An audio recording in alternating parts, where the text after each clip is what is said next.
Hi guys, it's Allie again with Chaos Monkey, and I just wanted to show you the finish for the Mary Maxim Crochet Club for February. That was a baby blanket called the Slanted Baby Blanket. I did use the hook size recommended, which was a size H. I didn't make it as large as they wanted, and because of that I have leftovers. So it was made in this yarn, which was baby stripes. Sugar baby stripes in, what was this color? Blueberry ice. So I do have one ball left and a little bit of this from the, how many was it? Was it 4 balls? Let me see. Yeah, 4 balls. So I used 3 balls and just kind of stopped there. And I did, what was my measurements? Mine was 28.5 inches wide and 27 inches long.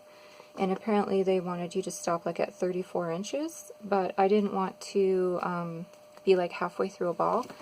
So I just stopped where I was at because it's a really good size blanket for a baby, and I think I'm probably going to end up making like a jacket and a hat or some booties or something with this to go with. Probably not anytime soon, but I'm going to keep it all together so that you can kind of put it together as like a layette set. So here's the blanket. And we'll try to put pictures in too so you can see, whoops, the full length of it. Now it was folded up. I folded it and put it back in the bag so it does kind of have a ridge down the middle. But that's from the folding, but you can see the stitch pattern and how the yarn worked up. Kind of did like a default kind of stripey thing because of the way the yarn is striped in the ball. I didn't weave my ends in yet, so I have ends here and ends all over the place, so just to let you know, you're going to see them. I didn't wash it or weave in my ends yet. So, yeah. So I just kind of wanted to show you guys now because I didn't really see myself blocking it anytime soon, and I didn't want to forget about it. So I'm probably just going to put it back into the, fold it back up, put it back in the bag, and with the yarn and finish it up later as like a layette, and then block everything together. You know what I mean? Just all at once. Just wash it all, and it wouldn't really be much blocking, but you know, you just wash it, lay it flat to dry, and do it all at once, so you can just wash everything and have it ready to go and put it together. So yeah, the yarn was okay. I wasn't happy with the yarn. It was not the best acrylic. And it's soft, it's not super soft. I really don't see it softening up after washing. I've worked with enough acrylics to kind of guess that in this case, I don't see it softening up after a warm wash. And plus, you know, apparently, according to the ball band, you can't even put this in the washer or the dryer, which is kind of, I'm kind of looking at that. I mean, you can. It says machine wash and dry using delicate cycle for 2 minutes, tumble dry using low heat for 5 minutes. So technically you can put it in the washer. It's technically washer and dryable. But I don't think it's going to soften up after I wash it. I don't have a dryer, so it may soften up after a few minutes in the dryer. This acrylic might get softer. Some acrylics do. Red Heart is really famous for that because you know how rough Red Heart is, really kind of not nice on the fingers for Super Saver, and it will get much nicer after the dryer. So this might soften up too. It's not rough, but it's not super soft. Yeah, so it's just, I'm just not real happy with the yarn. It's just not a high quality. It's not really that washable, dryable, and it's, even though technically it is, and it's just, I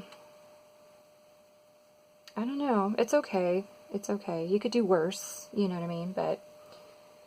So, I'm going to go ahead and just kind of put it away. The yarn was okay to work with. It wasn't one of my favorites. And for some reason, on this end, I just ended up, like, doing this. And I think that's maybe why I didn't do the ends, didn't weave the ends in, because maybe I was thinking about ripping back a few rows, because I think I accidentally added some stitches right here.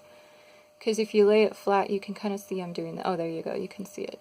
You can see I did this towards the end, so I'm pretty sure I didn't. I think I did a stitch count. So when I realized it was happening, so maybe after I wash it, maybe I can pin it out a little bit and fix that. So It's probably fine. It's just also the kind of the yarn itself kind of changes texture from like the white to the blue, so that thick and thin can kind of make it a little weird in the consistency. So I'm sure it's fine. I'm not gonna put a ton of effort into this piece, but I will kind of show you a picture from afar because it is kind of hard with an overhead to kind of see the overall size of the blanket. But at 28.5 by 27, it's a pretty good size, and it's just a typical low-end acrylic. It wasn't really fun to work with, but it didn't split or anything, so it didn't cause me any problems. And it was, you know, easy to work with.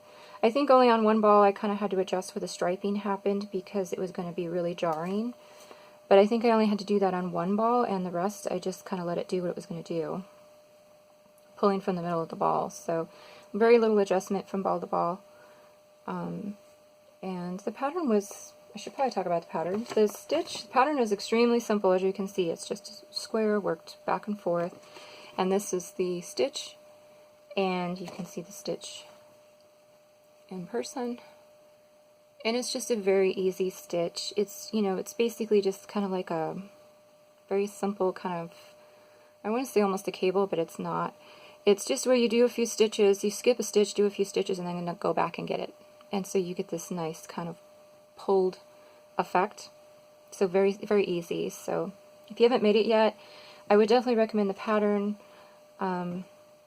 It goes well with the yarn, with the striping. Gives it some texture, but you still get the striping of the yarn. And yeah, so yeah, I am just gonna go ahead and put this away, and then think about maybe making the rest of the pieces and getting it all ready for like maybe a baby shower or something. I do wish I had a dryer because I'd love to like just test it for you guys, you know, just kind of pop it in the dryer after everything is made, you know, the washer and the dryer, and see if it really gets softer. But I have no way of testing it because I air dry all my clothes, and I don't use the laundry facilities at my apartment because they're gross. They're really gross. So so yeah, I just, you know.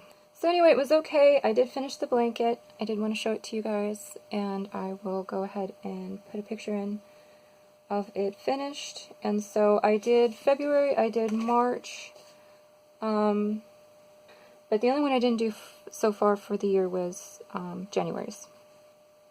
So here I'm going to go ahead and plus.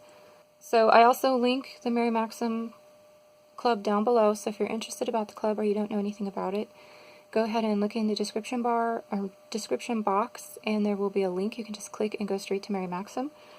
At one point, I think they said their clubs were full, and then the crochet club still has openings, but the knit club might still be full. But if you're interested, you can go check it out. I'm not affiliated with them in any way, so it's just a straight link to their website just to make it easy for you guys. Alright, you guys, I'll talk to you later. Bye.